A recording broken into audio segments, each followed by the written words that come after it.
अस्सलाम वालेकुम। अच्छा जी, हमारी डिस्कशन लास्ट वीक शुरू हुई थी कॉस्ट एंड मैनेजमेंट अकाउंटिंग के सब्जेक्ट पे, और हमने लास्ट वीक में introduction to cost and management accounting को लेके थोड़ी बातें की थी। उसमें जो ज़्यादा फोकस हमारा रहा था that was on cost classifications.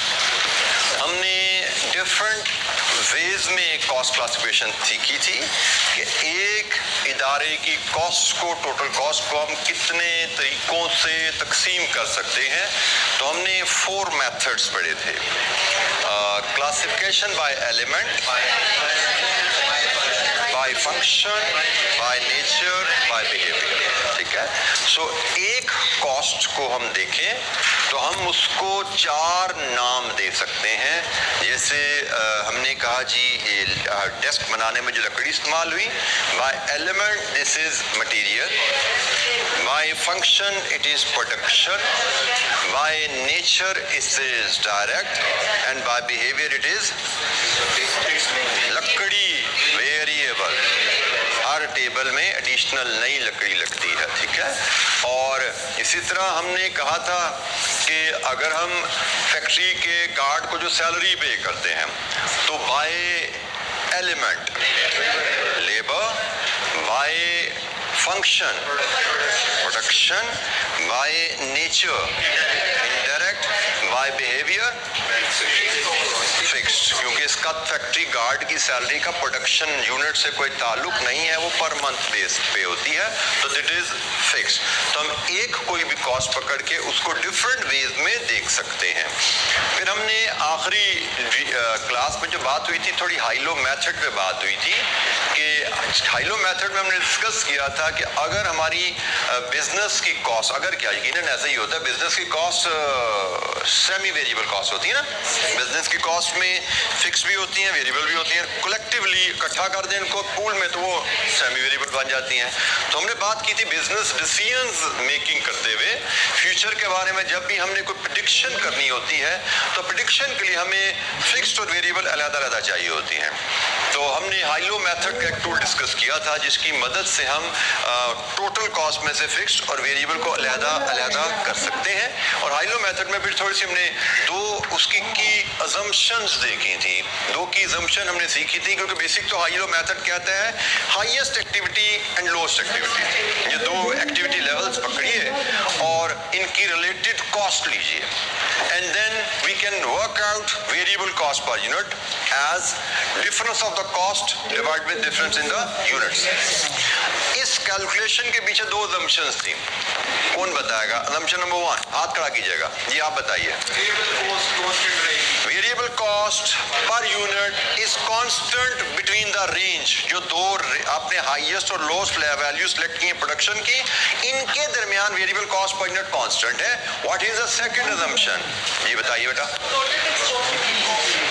Fixed cost remains constant. बिल्कुल ठीक है जी। इन अदर वर्ड्स, आपने जो लोएस्ट एक्टिविटी से हाईएस्ट एक्टिविटी के दरमियान जो कॉस्ट की मूवमेंट है, जो कॉस्ट में चेंज है, उसमें फिक्स्ड कॉस्ट का कोई असर शामिल नहीं है, क्योंकि वो कांस्टेंट है। आपकी सिर्फ वेरिएबल कॉस्ट है जो लो से हाईएस्ट तक जाती है। और हमने पढ़ा था, इसका हल भी निकाला था कि अगर प्रैक्टिकली हो सकता है कोई चेंज आ जाए, प्रैक्टिकली वेरिएबल कॉस्ट भी चेंज हो सकती है, फिक्स्ड कॉस्ट भी चेंज हो सकती है। फिक्स्ड कॉस्ट में कुछ स्टेप आ सकता है, वेरिएबल कॉस्ट में कुछ डिस्काउंट्स आ सकते हैं। एनी रीजन बदल जाए तो क्या करें जी? कौन बताएगा क्या करें बदल जाए तो? जी जी बिल्कुल ठीक है। फिर हम हाईएस्ट और लोएस्ट नहीं लेते, हम ऐसे 2 पॉइंट लेंगे जिनके दरमियान ये दोनों assumption होल्ड करती हैं। ठीक है जी। तो ये हमारी हाई-लो पे बात थी। एनी क्वेश्चन किसी बच्चे के ज़हन में लास्ट लेक्चर से कोई सवाल? अच्छा, मेरे में वैसे ही किसी टीचर ने मुझसे, किसी कुलीग ने मुझसे बात की थी, तो मेरे जहन में आया कि मैं ये सवाल आप लोगों से करूं। आप में कोई ऐसा स्टूडेंट बैठा हुआ है जिसने इस दफा रिसेंट टाइम में ऑटम 23 में कैफ 3 दिया और मतलब शायद इस वजह से क्लास में आगे के बहुत ही बुरा हो गया? नहीं, गुड। अच्छा, मैं थोड़ी सी बात, मैं कैफसी के रेफरेंस से, रिसेंट टाइम के रेफरेंस से, मैंने शायद पहले भी हमारी लेक्चर में बात हुई थी, लेकिन मुझे लगा कि मैं थोड़ा सा इसको, मैंने पेपर भी देखा, कुछ बच्चों से बात हुई, तो आई थॉट कि थोड़ी सी मैं बात आपसे कर लूँ कि ये चीज़ तो हमने शुरू में पहली ओरिएंटेशन में डिस्कस की थी कि इस दफ़ा general cost and management accounting में थोड़ा सा ये वॉइस जनरेटर ये बड़ा टफ पेपर था, काफ़ी चैलेंजिंग पेपर था, बड़ा मुश्किल पेपर था। अब यहाँ पे मैं आपको थोड़ी सी, मैंने ना उसके बाद मेरे एक और साथी से बात हुई, मैंने अपने जाके व्हाट्सएप ग्रुप जैसे आप लोगों का भी बन गया, तो मैंने बच्चों से जनरली व्हाट्सएप ग्रुप में भी ये रिक्वेस्ट की होती है कि आप जब पेपर दे दें तो गिव मी द फीडबैक। मैंने वो जाके फीडबैक भी देखी थी, आप लोगों से मैं उसको शेयर नहीं कर पाया। I just reviewed the feedback, बच्चों ने मुझे इस पेपर के बाद क्या बताया था। आप यकीन मानिए कि शायद ही मुझे कोई ऐसा बच्चा नजर आया हो जिसने मुश्किल डिफिकल्ट का वर्ड यूज किया हो। मैंने भी आपको शायद क्लास में यही बताया था कि as per my knowledge it was lengthy. मतलब मेरे बच्चों ने मुझे जो फीडबैक दी, स्टूडेंट जिन्होंने मुझसे पढ़ा था, उन्होंने लेंथी की फीडबैक की थी, डिफिकल्ट की फीडबैक मुझे कहीं से नहीं मिली थी। और मैंने दोबारा कंफर्म किया उसको जाके व्हाट्सएप ग्रुप में, न्यूमरस मैसेजेस मुझे आए हुए थे, फीडबैक्स आई हुई थी। तो उस ग्रुप में डेफिनेटली सैकड़ों बच्चे होते हैं, तो उसमें से जो न्यूमरस फीडबैक थी, सारों ने तो फीडबैक नहीं दी, लेकिन जो फीडबैक थी उसमें डिफिकल्ट वाला वर्ड शायद मिसिंग था, लेंथी वाला वर्ड वाज देयर। किसी ने कहा 100% रैम्प हुआ, किसी ने कहा 90 हुआ, किसी ने कहा 85 हुआ, लेंथी था, दिक्कत हुई, लेकिन डिफिकल्ट का वर्ड नजर नहीं आया। अब मैं आपसे थोड़ी सी बात चेक करना चाह रहा हूँ कि ये फर्क क्यों है। आपको मैंने शुरू में कहा learning, revision, practice, exam techniques, इन 4 एरियाज पे काम करेंगे। मैं आपको लर्निंग के भी बारे में साथ साथ बताता रहूंगा, रिवीजन की भी बात मैंने कर दी, प्रैक्टिस से फर्क नहीं, और प्रैक्टिसिंग आंसरिंग क्वेश्चन भी बताया मैंने। मैं तमाम बच्चों को ऐसे प्रिपेयर करता हूँ, यही गाइडेंस देता हूँ। उसमें से कितने बच्चे किस हद तक इन एडवाइसेस पे अमल कर पाते हैं ये तो बच्चों पे है, लेकिन अप्रोच जो मैं आपको वॉर्न करता हूँ, जो मैंने शुरू में आपको कह चुका, बार बार कहता रहूंगा, अक्सर बच्चे रिवीजन प्रैक्टिस को मिक्स करते हैं और प्रैक्टिस क्वेश्चंस को ही अपनी रिवीजन समझ रहे होते हैं। और एक बच्चा तो उससे भी अगले लेवल पे जाता है, मतलब शायद हम जैसे उस्ताद ही ले जाते हैं उनको लेवल को। मतलब मैंने आपसे किताब शेयर की ना, मैं आप जब किताब देता हूँ उसमें बिला मुबालगा अक्सर चैप्टर ऐसे हैं जिनमें 40-50 इलस्ट्रेशन है, छोटी छोटी इलस्ट्रेशन है, और उनमें से 40-50 इलस्ट्रेशन में तकरीबन 60-70% इलस्ट्रेशन हम क्लास में कर रहे होते हैं। I explain the concept, then I build on that concept through illustrations, and then I take you to the past paper questions. This is my approach. और मैंने आपको भी ये सिखाया कि भाई सीखना किताब से इलस्ट्रेशन से है, रिवीजन किताब से इलस्ट्रेशन से करनी है, फिर सवाल भी साथ साथ करेंगे। लेकिन हमारे बच्चों की आदतें, जैसे मैंने कहा, शायद मेरे जैसे उस्तादों का भी कोई कसूर है, वो सीखते भी सवालों से हैं, पास पेपर क्वेश्चन से, वो रिवीजन भी पास पेपर क्वेश्चन से करते हैं, वो प्रैक्टिस भी पास पेपर क्वेश्चन से करते हैं। जब आपका सारा फोकस ही पास पेपर क्वेश्चन पे होता है तो you become expert on doing similar questions. आपको थोड़ा सा पैटर्न से हटके सवाल आए, आप फेल हो जाते हो, क्योंकि आपने कॉन्सेप्ट्स की बेस को नहीं समझा होता।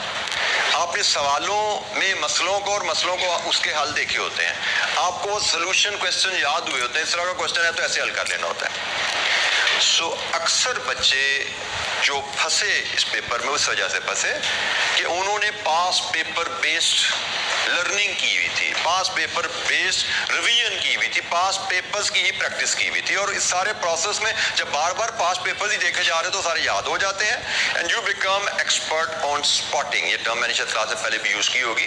और स्पॉटिंग टर्म होती ही है कि भाई आपके सामने जब सवाल आए, जब आप उस सवाल को रिलेट करते हो, ये कौन सी अटेम्प्ट का सवाल इस जैसा आया था, स्पॉट करके उसका सोल्यूशन छाप दो, you become expert on that. और जब भी पेपर पैटर्न से थोड़ा हटेगा तो यही शोर मच जाएगा, बड़ा मुश्किल आ गया, बड़ा मुश्किल आ गया। पेपर कोई मुश्किल नहीं था, पेपर मैंने भी पढ़ा, बच्चों से भी फीडबैक ली, पेपर पे क्वेश्चन सिंपल थे, आसान थे, लेकिन क्या था, थोड़ा सा हटके थे, पास पेपर पैटर्न से हटके थे।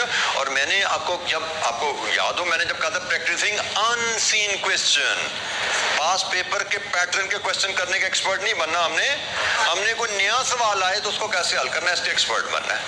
तो अभी तो आपके लिए हर सवाल ही नया है ना, अभी तो आपके लिए हर सवाल नया है, तो हमें उसको इस अंदाज में करना है। इसलिए नहीं करना कि हमें एग्जाम में ऐसा सवाल आना है, हमें इस अंदाज में करना है भी चैप्टर हमने पढ़ लिया, अब उसको सवाल ऐसा भी आ सकता है, ऐसा भी आ सकता है, ऐसा भी आ सकता है, तो इन पे हम दिमाग कैसे अप्लाई करें, इसी चीज़ को हमने क्लास में भी प्रैक्टिस करना है इंशाअल्लाह। और मैंने आपसे दरख्वास्त की घर में भी आपने यही बात करनी है। सोल्यूशन नहीं देखना, सोल्यूशन को नहीं देखना, हमने सवालों को बार बार करके याद नहीं करना।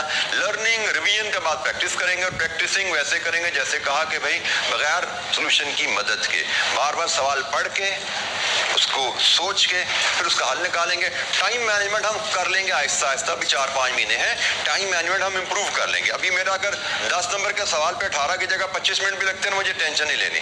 मुझे फोकस रखना है कि मैं टाइम लगा रहा हूँ, उस टाइम में मैं कुछ गेन करूँ, मेरी मेंटल स्ट्रेंथ थोड़ी बेहतर हो, इस पे मुझे फोकस करते रहें, ठीक है। तो इंशाअल्लाह अगर आप तरीके से चलेंगे जिससे आपको गाइड किया जा रहा है, तो पेपर पैटर्न से जितना मर्जी हट जाए नहीं होगा।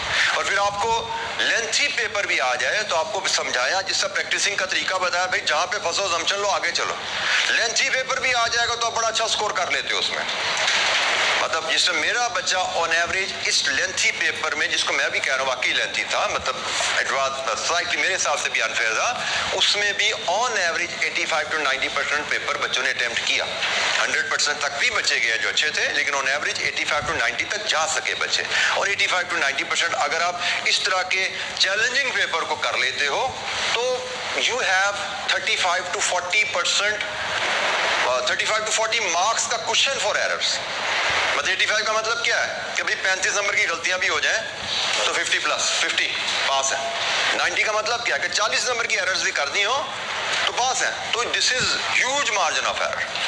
तो अगर हम इस तरह चलें, तरीके से जिस सीखें, तरीके से रिवीजन करें और प्रैक्टिस को, अप्रोच को फॉलो करें, तो इंशाअल्लाह पेपर जितना मर्जी टफ आए हम पेपर में मैनेज कर पाएंगे। हाँ, आखिरी बात मैं कहना भूल गया, सीखेंगे भी, प्रैक्टिस भी करेंगे और एग्जाम टेक्निक्स पे भी तवज्जो रहेगी। क्योंकि अक्सर बच्चे, मैंने बोल दिया था जुमला कि भाई तैयारी अच्छी भी होती है, 3 घंटे 15 मिनट में गड़बड़ कर जाते हैं, तो हमने उसको भी तवज्जो देखनी है। तो हम हर फेज पे फोकस रखेंगे, learning, revision, practice and exam time management, तमाम चीजें मैनेज करके चलेंगे तो इंशाअल्लाह सब ठीक रहेगा। अच्छा जी, अब हम मूव करे जा रहे हैं जी नेक्स्ट चैप्टर की तरफ। हमारा जो पहला एग्जामिनेबल चैप्टर है, जिसमें मैंने कहा था इंट्रोडक्टरी चैप्टर हमने पढ़ा, एज सच उसमें से कोई क्वेश्चन में नहीं आता, लेकिन उसका नॉलेज कहीं ना कहीं अप्लाई होगा, टर्म्स कहीं यूज होंगी। हाँ, हाई लो मेथड की कैलकुलेशन 2-3 नंबर की आ भी जाती है, बट उससे क्वेश्चन में नहीं आता। But this is the first chapter जो हम पढ़ने जा रहे हैं जिसमें में क्वेश्चन आता है।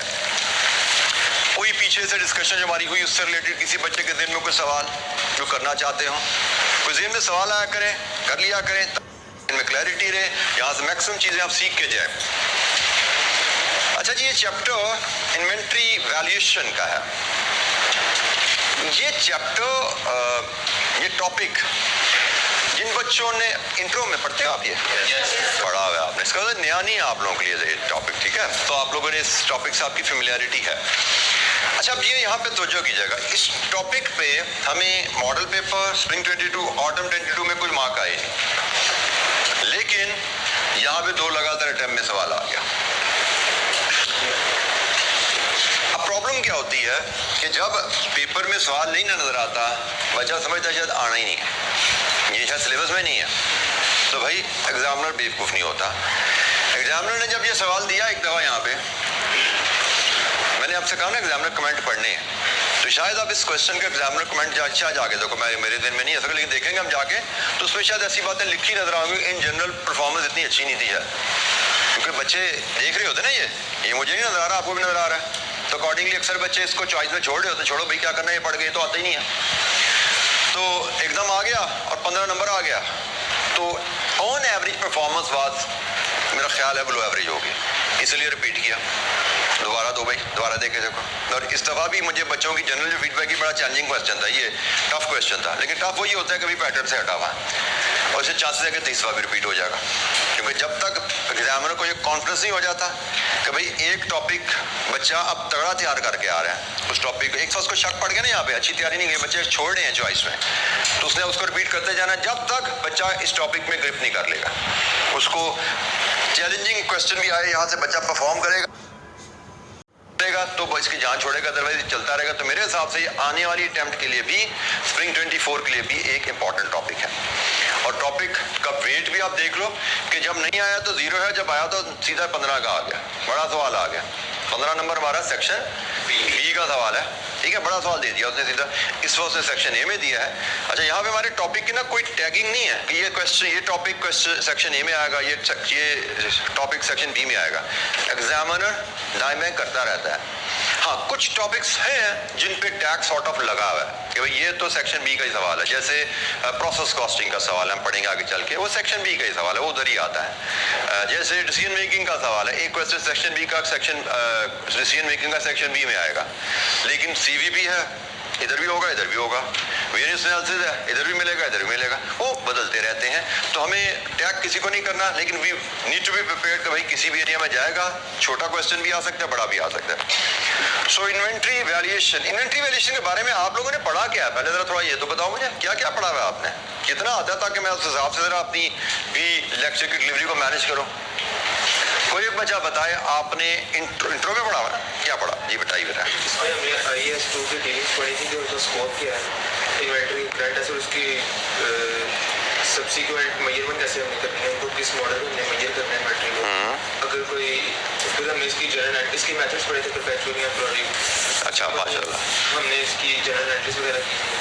तो ज़बरदस्त जी, आपने माशाल्लाह जो चीज़ें मुझे बता रहे हैं लगभग काफ़ी चीज़ें पढ़ी हुई हैं, हमने जो सिलेबस में करनी है, बस थोड़ा सा फ़र्क ये होगा कि यहाँ पर हम उसको डिस्कस कर रहे होंगे, जनरल एंट्रीज भी यहाँ डिस्कस करेंगे, हम उसके वैल्यूएशन के मेथड्स भी डिस्कस करेंगे, उसके और IAS 2 का नाम भी हमारे लेक्चर में कहीं ना कहीं आ जाएगा, लेकिन थोड़ा सा कोई ना कोई टच हम उसको फ्लेवर देते जाएंगे उस पर कॉस्ट एंड मैनेजमेंट अकाउंटिंग के रेफरेंस से। तो शुरू करते हैं जी बात हम इन्वेंट्री के रेफरेंस से। सबसे पहली बात कि इन्वेंट्री है क्या, वहाँ से। तो इन्वेंट्री क्या होती है? What is inventory? Goods, commodities जो बिजनेस के लिए हम खरीदते हैं, यूज करते हैं, ट्रेड करते हैं, उसको हम इन्वेंट्री कहते हैं। इन्वेंट्री कई तरह की है, आगे चल पे उससे हम बात करते हैं, लेकिन एक चीज जो अहम है कि it is a major component of manufacturing and trading organisation. Manufacturing organisation है, उसमें भी इन्वेंट्री एक मेजर कंपोनेंट है, ट्रेडिंग ऑर्गेनाइजेशन में तो है ही इन्वेंट्री ना, खरीदा और बेचा, एक मेजर कंपोनेंट है हमारी बिजनेस का। In most of the cases biggest cost of any product, जो भी प्रोडक्ट बनती है, फॉर एग्जांपल ये डाइस है, इसकी कॉस्ट देखोगे, अगर से इसकी कॉस्ट 100 रुपये है तो इसका मेजर कंपोनेंट इन्वेंट्री या मटेरियल है, ठीक है, जो इसमें इस्तेमाल हुआ है। इन्वेंट्री, फिजिकल, कमोडिटी, मटेरियल, ये भी इसमें कवर हो रहा है, डिफरेंट आइटम्स हैं। सो चूंकि एक मेजर कंपोनेंट होता है हमारी किसी भी प्रोडक्ट की कॉस्ट का, सो हम इसको कॉस्ट एंड मैनेजमेंट अकाउंटिंग में हमने कॉस्ट कंट्रोल की बात भी करनी है और मैनेजमेंट की बात भी करनी है। तो यहाँ पे ज़्यादा तवज्जो हमारी इस चैप्टर में कॉस्ट कंट्रोल पे रहने वाली है, क्योंकि एक मेजर कंपोनेंट है हमारी कॉस्ट का। So we need to have proper procedures, methods and documentation inventory से डील करने के लिए, ताकि हम इसकी कॉस्ट को कंट्रोल कर सकें। इन्वेंट्री के बारे में यू शुड रिमेंबर, जो कंज्यूम हो जाती है किसी पीरियड में that is charge as an expense, और जो इन हैंड रहती है पीरियड के एंड पे that is shown as current asset in statement of financial position. तो इन्वेंट्री करंट एसेट्स के तौर पे फाइनेंशियल स्टेटमेंट में नजर आएगी, जो अनयूज है, जो यूज होगी वो चार्ज हो जाएगी। अच्छा जी, सबसे पहले हम थोड़ी सी डिस्कशन करते हैं inventory ordering, receiving end issuing system. ये एक मैं फ्लो चार्ट से आपको जरा थोड़ा सा इसका समझा देता हूँ, बाकी डिस्क्रिप्शन तो आप रीड थ्रू कर सकते हैं। इसमें हम देखने जा रहे हैं कि किसी ऑर्गेनाइजेशन में इन्वेंट्री का फ्लो कैसे चलता है, कौन कौन से डिपार्टमेंट्स इसमें इन्वॉल्व होते हैं, कौन कौन सी डॉक्यूमेंट्स यहाँ पे बनाई जाती हैं। अच्छा, यहाँ पे अगेन ये जो मैं प्रोसेस आपसे डिस्कस करने जा रहा हूँ, ये प्रोसेस आपको एग्जाम में लिखने को नहीं आना। मैं हर चीज़ आपको इसलिए नहीं पढ़ा रहा कि आपको लिखनी पड़ेगी, हर चीज़ आपको भी इसलिए नहीं पढ़नी कि आपने एग्जाम में ये रिप्रोड्यूस करनी है। हम पढ़ते इसलिए हैं चीज़ें कि हमें ओवरऑल कॉन्टेक्स्ट का आइडिया हो, क्योंकि हमने बिजनेस ऑर्गेनाइजेशन घूमी फिरी नहीं है ना, हमारा एक्सपीरियंस नहीं है, तो हम इन कहानियों से ही बिजनेस ऑर्गेनाइजेशन के बारे में कुछ सीखते हैं, कुछ ना कुछ। क्योंकि हमें जो सवाल आने हैं तो बिजनेस ऑर्गेनाइजेशन के बारे में आने हैं कि कारोबार है, उसमें ये काम होता है, उसमें ये मसला आ गया, इसका हल बताओ। अब हमें जब तक एनवायरनमेंट का नहीं पता होगा हम कहानी को अच्छी तरह समझ नहीं पाते, हम टर्म्स को अच्छी तरह समझ नहीं पाते, और कहानी और टर्म्स को जब समझेंगे नहीं तो हम उस मसले का हल बेहतर नहीं दे पाते। ठीक है, तो हम ये चीजें सिर्फ इसलिए नहीं पढ़ रहे कि हम एग्जाम में लिखने हैं, हम इसलिए पढ़ रहे हैं कि हमारा knowledge about the business environment बेहतर हो जाए, और जब हमें सवाल बिजनेस से आए तो हम सवाल को समझ सकें, उसकी टर्मिनोलॉजी को समझ सकें और उसके इश्यूज को समझ सकें और एक अच्छा जवाब बना सकें। तो ये जो कहानी है ये हमें बिल्कुल इसलिए समझने के एग्जाम में कहीं क्वेश्चन में किताब में कहीं ना कहीं कोई टर्म लिखी नजर आएगी, कोई बात होगी, तो हमें ये कहानी सुनी होगी तो हम उस बात को समझ पाएंगे कि बात क्या हो रही है। तो ऑर्गेनाइजेशन में डिफरेंट तरह की ऑर्गेनाइजेशन होती हैं। हम अगर किसी मैन्युफैक्चरिंग ऑर्गेनाइजेशन के रेफरेंस से बात करें, मैन्युफैक्चरिंग ऑर्गेनाइजेशन में सेल्स टीम कस्टमर से ऑर्डर लेती है। अगर ऑर्डर जिस प्रोडक्ट का आया वो हमारे सेल्स टीम कहाँ बैठती है? Head office, factory?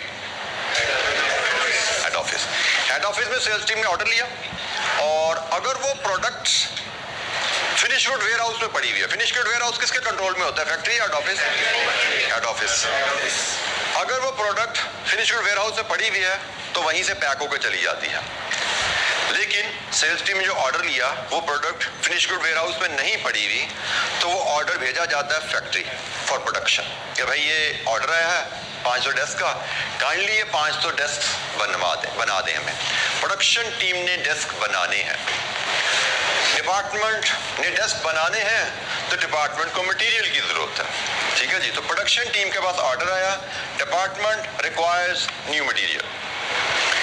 मटेरियल का कस्टोडियन कौन होता है? Stores department. आपको पता है फैक्ट्री में एक स्टोर्स डिपार्टमेंट होता है जो कि कस्टोडियन होता है मटेरियल्स का। ठीक है, so production department store department को लिस्ट बना के भेजेगा कि भाई 500 डेस्क का मुझे ऑर्डर आया, उसके लिए लकड़ी, पाइप, कपड़ा, फोम एक्सेट्रा, कील, ग्लू, ये चीजें, ये क्वांटिटी मुझे इशू करो इस कस्टमर ऑर्डर के अगेंस्ट। तो स्टोर डिपार्टमेंट के पास रिक्वेस्ट जाती है प्रोडक्शन डिपार्टमेंट की तरफ से फॉर द रिक्वायर्ड मटेरियल। अच्छा, अब अगर तो स्टोर डिपार्टमेंट के पास वो मटेरियल पड़ा हुआ है तो उस रिक्वेस्ट के मुताबिक इशू कर देगा कि ठीक है जी आपको मटेरियल चाहिए, ये लीजिए जी लिस्ट, जिससे हम बाजार में नहीं सौदे की लिस्ट देते हैं वो सौदा थैले में डाल के देते हैं, तो यहाँ पे भी ऐसा ही है। हमने प्रोडक्शन डिपार्टमेंट ने एक लिस्ट भेजी स्टोर डिपार्टमेंट को, उसने लिस्ट के मुताबिक चीजें टिक की, निकलवाई स्टोर से और प्रोडक्शन डिपार्टमेंट में ट्रांसफर कर दी, और वहाँ पे प्रोडक्शन का काम शुरू हो गया। लेकिन अगर स्टोर डिपार्टमेंट के पास आइटम्स अवेलेबल नहीं है, तो 2, 4, 6, 8, 10 आइटम उसमें से मिसिंग है या क्वांटिटी कम है थोड़ी सी, तो स्टोर डिपार्टमेंट को फिर परचेज डिपार्टमेंट से रब्ता करना पड़ता है कि जी हमें प्रोडक्शन डिपार्टमेंट ने मटेरियल मांगा है जो हमारे पास कम है या नहीं है, तो काइंडली ये लिस्ट है, ये क्वांटिटी है, इसकी खरीदने का बंदोबस्त कीजिए। स्टोर डिपार्टमेंट ने परचेज डिपार्टमेंट को परचेज रिक्वेस्ट भेजी कि ये मटेरियल खरीदिए जी हमारे लिए। परचेज डिपार्टमेंट हेड ऑफिस में बैठता है भाई, परचेज डिपार्टमेंट हेड ऑफिस में होता है, तो उसकी जिम्मेदारी है कि जो परचेज की रिक्वायरमेंट्स हैं उसके मुताबिक अप्रूव्ड सप्लायर्स को परचेज ऑर्डर भेजा जाए। ठीक है, हमें ये प्रोसेस हमने पढ़ा हुआ ना कि परचेज ऑर्डर का, सुनेंगे टर्म ये कहीं? तो परचेज डिपार्टमेंट इस रिक्वेस्ट के मुताबिक परचेज ऑर्डर बनाएगा। परचेज ऑर्डर बेसिकली सप्लायर को एक रिक्वेस्ट होती है, ठीक है, इंस्ट्रक्शन होती है बल्कि कहें इसको कि भाई ये चीजें हमारी फैक्ट्री में भेजी जाएं। अच्छा, यहाँ पे ख्याल रखना है कि ये सप्लायर को भेज रहे हैं, सप्लायर भी ऑलरेडी हमारे अप्रूव्ड होते हैं। नॉर्मली अच्छे इदारों में रेट भी अप्रूव्ड होते हैं कि भाई अगले 6 महीने के लिए पार्टी A, B, C से हम इस रेट में माल खरीदेंगे।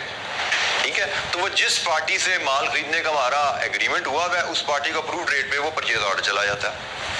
अच्छा, परचेज ऑर्डर हमने सप्लायर को भी, परचेज डिपार्टमेंट ने सप्लायर को भी भेजना है। परचेज ऑर्डर की कॉपी एक भेजी जाती है अकाउंट्स डिपार्टमेंट को भी, और परचेज ऑर्डर की एक कॉपी स्टोर डिपार्टमेंट को भेज दी जाती है। अच्छा, आप मुझे बताएं मकसद हम सोचते हैं जरा। सप्लायर को तो होगी इंस्ट्रक्शन कि भाई ये माल तैयार करके भेजो। बाय द वे सप्लायर माल भेजेगा कहाँ पे? स्टोर डिपार्टमेंट को। ठीक है, हेड ऑफिस ने इंस्ट्रक्शन दी परचेज डिपार्टमेंट के थ्रू सप्लायर को, सप्लायर ने माल भेजना स्टोर डिपार्टमेंट को। अच्छा, अब हमने सप्लायर को तो परचेज ऑर्डर देना ही देना है, इसलिए कि उसको इंस्ट्रक्शन दे रहे हैं ये माल भेजो। अकाउंट्स डिपार्टमेंट को हम कॉपी क्यों देते हैं अभी सप्लायर के परचेज ऑर्डर की? एक से हाथ खड़ा करके बताए, इतनी बात है मुझे कुछ समझ नहीं आती। जी आप बताइए बेटा। रिकॉर्ड करने के लिए परचेज ऑर्डर रिकॉर्ड कहाँ होता है भाई? परचेज ऑर्डर कैसे रिकॉर्ड होता है अकाउंट्स में? अकाउंट में तो डेबिट क्रेडिट होता है, परचेज ऑर्डर के क्या डेबिट क्या क्रेडिट? हाँ ओ काका, परचेज ऑर्डर है, has any transaction taken place? Transaction होगी कोई? ट्रांजैक्शन क्या? खरीदो फरोख्त, लेन देन कुछ हो गया? अभी तो लेटर निकला, ट्रांजैक्शन तो नहीं ना हुई। अकाउंट डिपार्टमेंट का काम तो शुरू होता है ट्रांजैक्शन से। ट्रांजैक्शन होगी तो रिकॉर्ड होगी ना भाई। डेबिट किसको करना है, क्रेडिट किसको करना है? परचेज ऑर्डर में तो कुछ नहीं डेबिट क्रेडिट हुआ भाई, अभी तो सिर्फ लेटर इशू है। जी कौन बताएगा क्यों दिया, आप बताइए। वेरिफिकेशन के लिए लेटर अकाउंट्स डिपार्टमेंट को इसलिए दिया गया है। नॉर्मली परचेज ऑर्डर में ना टर्म्स, टाइम ऑफ डिलीवरी भी लिखा होगा अंदाजा, और टर्म्स ऑफ पेमेंट भी मेंशन होती है। वो हमारा ऑलरेडी एग्रीमेंट होता है सप्लायर से कि हम आपको डिलीवरी के 20 दिन बाद, महीने बाद, 2 महीने बाद पेमेंट करेंगे। ये हमारा, जैसे मैंने कहा, अब सप्लायर अप्रूव्ड होते हैं, उनकी पेमेंट टर्म्स भी अप्रूव्ड होती हैं। तो परचेज डिपार्टमेंट ने सप्लायर को ऑर्डर देना है, अकाउंट्स डिपार्टमेंट को उसने परचेज ऑर्डर इसलिए भेजा कि अकाउंट्स डिपार्टमेंट हिसाब लगा ले कि कितने दिनों बाद कितने पैसों की जरूरत पड़ने वाली है, बंदोबस्त करके रखो भाई। तो जब पेमेंट ड्यू डेट आएगी तो पैसे अकाउंट कंपनी के पास होने चाहिए ना।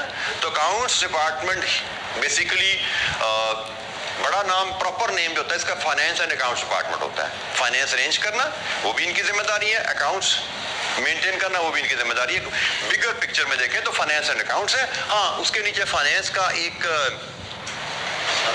मैनेजर ज़्यादा और अकाउंट्स का मैनेजर ज़्यादा हो सकता है, लेकिन ओवरऑल अकाउंट्स डिपार्टमेंट को भेजने का मकसद है कि उनको अपने पेमेंट का अंदाजा हो जाए। पहली बात, कब पेमेंट होनी है, और लेटर ऑन जब चले दूसरा मकसद आगे चल के आ जाएगा, फिर उससे बात कर लेते हैं। फिलहाल उनको भेजा भाई पेमेंट की तुमने अरेंज कर लो, 20 दिन बाद 25 दिन बाद पेमेंट की बारी आने वाली है, पैसे बंदोबस्त कर लो। इसको किस लिए भेजा? इसको इसलिए भेजा गया, पहली चीज इसको पता लग गया कि आपने जो रिक्वेस्ट रेज की थी उस पर एक्शन हो गया, क्योंकि जब तक परचेज ऑर्डर इश्यू नहीं हुआ इसकी रिक्वेस्ट तो पेंडिंग है ना। इसने कहा था परचेज करो, तो परचेज करो एग्जीक्यूट यहां से कब हुआ? जब परचेज ऑर्डर इशू हुआ। तो इसको परचेज ऑर्डर मिल गया, पहला इसको इन्फॉर्मेशन आ गई कि भाई मेरी जो रिक्वेस्ट थी उस पर काम शुरू हो गया, या एक जो स्टेप हमारे इदारे का, मेरी टीम का स्टेप था वो हो गया। अब सप्लायर से माल लेना, तो अब ये सप्लायर को फोन करेगा, जी माल नहीं आया, कल ड्यू डेट है, कल पहुंचना चाहिए माल, ये उससे फॉलोअप करेगा। इनसे फॉलोअप करना अब छोड़ देगा, क्योंकि बिजनेसेस में, ऑर्गेनाइजेशन में जब आप काम को इनिशिएट करते हैं तो काम का फॉलो अप बहुत ज़रूरी होता है। ये पर्सनल लाइफ में भी याद रखना भाई। मैं अक्सर बच्चों को भी कहता हूँ, बच्चे जैसे आते हैं, कितने स्टूडेंट्स मेरे पास आएंगे, सर मैं I am looking for a job, तो कोई जॉब आपकी नज़र में हो तो बताइएगा। अब होता क्या है, मैं दफ्तर में बैठा काम कर रहा हूँ, काम पे काम, फोन आया या मैसेज आया, बच्चे ने कहा मेरी ये जरूरत है, याद रखिएगा। मैंने कहा ओके बेटा, बिल्कुल देर में रखूंगा। फोन रखा, इधर वो आँख ओट जल पहाड़ो जल, सुना हुआ ना हमने। अब वो बच्चे ने, एक थाउजेंड ऑफ स्टूडेंट में से एक बच्चे ने कॉल की और मैंने रख दी और मैं काम में दोबारा डूब गया। तो मुझे तो घर से बेगम के कहे हुए काम याद नहीं रहते, तो बच्चों को काम कहाँ से याद रहे। मैंने बेगम को कहा मुझे रिमाइंडर दिया करो, घर से निकलता ये काम है, मैंने कहा मुझे मैसेज डाल देना, वो याद नहीं रहते। तो बच्चों को मैं यही कहता, बेटा रिमाइंडर देना, क्योंकि तुम्हारा काम है ना, you have to make sure follow up, क्योंकि मेरे पास और भी काम है। तो मैं जिस काम ने मुझे खींचा अपनी तरफ, मैं उसमें खो जाऊंगा। तुमने अपने काम करना, तुमने फॉलो अप रखना है। तुम मुझे हर 4 दिन बाद, 5 दिन बाद एक मैसेज डाल दिया करना, सर आपसे बात हुई थी, ये मेरा CV याद रखिएगा। तो मेरे दिन में 2-4 छेद का होगा ना, एक बार वो पिन लग जाएगी, हाँ भाई यार ये बच्चा बार बार कह रहा है, ये बच्चा बड़ा जरूरतमंद है, इसको मैंने जरूर ध्यान में रखना है। फिर मेरे दिन में एक फ्लैग रहेगा हर वक्त, यार ये इस बच्चे की जरूरत है। तो ये पर्सनल लाइफ में भी ये होता है, आप भी किसी को काम कहते हो तो आपको फॉलो अप रखना पड़ता है। ये एक नीड है हमारी, यहाँ पे भी यही है। इसने उसको रिक्वेस्ट दी है, इसको फॉलो अप रखना है भाई। ये नहीं कहना भाई आप उसकी जिम्मेदारी होगी, जिम्मेदारी उसकी है, लेकिन उससे टाइम पे काम ना किया तो असर तो आप पे आना है ना। प्रोडक्शन तो आपकी लेट हो जाएगी, पीछे से सारे कंपनी का इफेक्ट हो जाएगा। तो कोई एक इदारा, एक पर्सन काम ठीक ना करे, गड़बड़ हो जाती है। सो एज अ टीम हमें ख्याल रखना है कि 7 बंदे ऑन द टोज हैं, सब ठीक काम कर रहे हैं, फॉलो अप रखा जाता है। इसको जब ये लेटर मिल गया, इसको पता लग गया मुझे इससे अब फॉलो अप नहीं करना, मुझे फॉलो अप करना है सप्लायर से। सप्लायर को रिक्वेस्ट चली गई है, अब उससे मैंने माल मंगवाना है। एनीवे आगे चलेंगे, सप्लायर फिर गुड्स डिस्पैच करेगा as per order. Supplier goods भेजता है स्टोर डिपार्टमेंट की, जैसे हमने बात की, और सप्लायर एक डॉक्यूमेंट बनाता है, goods delivery note. Delivery note, delivery note क्या चीज़ है जी? सप्लायर की डॉक्यूमेंट है जो सप्लायर अपने डिलीवरी व्हीकल के साथ ड्राइवर को देके भेजेगा, ये गुड्स भाई वहां पे छोड़ना, और ये गुड्स इस लिस्ट के मुताबिक है और वो लिस्ट परचेज ऑर्डर के मुताबिक बनी होती है। डिलीवरी नोट में तमाम आइटम्स की लिस्ट है जो सप्लायर भेज रहा है, लेकिन सप्लायर के डॉक्यूमेंट है। सप्लायर का व्हीकल वो गुड्स अनलोड करेगा स्टोर पे और आपके स्टोर इंचार्ज से उस डिलीवरी नोट पे एक्नॉलेजमेंट लेता है कि भाई इस पे साइन कर दो कि तुमने ये गुड्स सारी लिस्ट के मुताबिक वसूल पा ली। Acknowledgement is also very important. जब भी लेन देन करो, हमारा मजहब भी सिखाता है इसको डॉक्यूमेंट किया करो। सो एक्नॉलेजमेंट होगी, हमारे स्टोर इंचार्ज ने गुड्स देखी, हमारी लिस्ट के क्वालिटी ठीक है, मेयार ठीक है, लिस्ट से मैच की, साइन करके दे दिया। अब वो जो गाड़ी आई थी वो जाके सप्लायर को वापस दे देगी, भाई ये चीजें मैंने स्टोर को पहुंचा दी हैं क्लाइंट के, और ये क्लाइंट का साइन स्टैंप आ गया कि उन्होंने चीजें वसूल कर ली हैं। सप्लायर के पास गुड्स डिलीवरी नोट आ गया, सप्लायर के पास परचेज ऑर्डर पहले ही था। परचेज ऑर्डर क्या था? क्लाइंट ने भेजा था भाई ये चीजें मेरी स्टोर में डिलीवर करो। डिलीवरी नोट क्या है? ये चीजें डिलीवर होगी। दो डॉक्यूमेंट हो गए। तीसरी डॉक्यूमेंट सप्लायर एक और लगाएगा इसके साथ, क्या होगी? इनवॉइस। सप्लायर अपनी इनवॉइस लगाएगा इसके साथ, और ये तीन डॉक्यूमेंट, कम से कम ये तीन डॉक्यूमेंट्स का बंदा अकाउंट डिपार्टमेंट को भेज देगा, भाई मेरी पेमेंट प्रोसेस कर देना जब डेट आएगी तो।